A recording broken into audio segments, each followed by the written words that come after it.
Hello, I'm Melissa from Northline Express, here to demonstrate the installation of the Pearl Mantels 60-inch Shenandoah distressed medium oak fireplace shelf. I'd like to show you how with a little bit of time and some elbow grease, you can easily turn an outdated looking fireplace into a guaranteed focal point.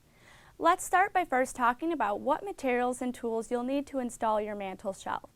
You will need a drill, masonry anchors or drywall anchors depending on the surface that you're attaching your mantel to, a tape measure, and a 1/4-inch drill bit. Make sure that you're using a masonry drill bit if you're attaching the mantel to a masonry surface. You have the option of installing your shelf with or without the corbels that have been included with your mantel. It just depends on the look that you're shooting for. For our particular installation, we chose to install the mantel without the corbels to keep the rustic beam look.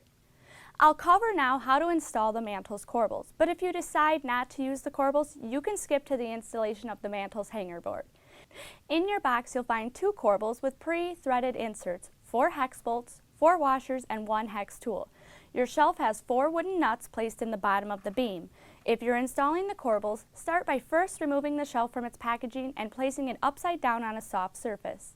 Next, locate and tap out the wooden nuts using a flathead screwdriver and a hammer or a similar method.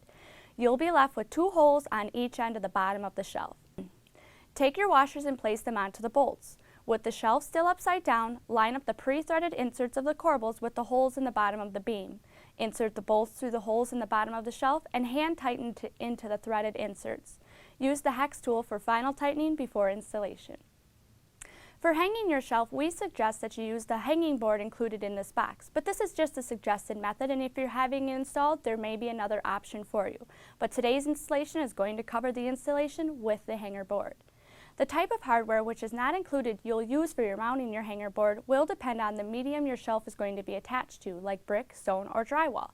And if you're not sure which type to use, please consult a professional for advice on the proper hardware, as the mantel will need to be properly anchored for safety as well as functionality. And like I mentioned earlier, we are using masonry screws because we're installing the mantel to the brick surrounding the fireplace. The next step is to measure. The hanger board measurement should be taken from the floor of the hearth to the bottom edge of the hanger board. Mark your recorded measurement on your wall on both the left and the right side. Take the hanger board and mount it to the wall so that the bottom edge of the board is on those recorded marks. Check to see that your wall hanger board is centered over your firebox and that you're happy with the positioning before mounting. Once you're happy with the placement of your hanger board, it's time to mount it to the surface.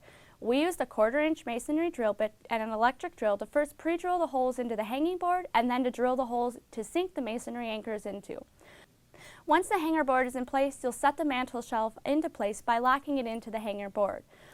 Once that's completed, now all that's left to do is sit back and revel in the glory of your beautiful new mantel. And of course decorate it. I hope you found this informational video from NorthlineExpress.com helpful, but if you still have questions on installing your mantel, please call our friendly customer service representatives toll-free at 866-667-8454. We're always happy to help.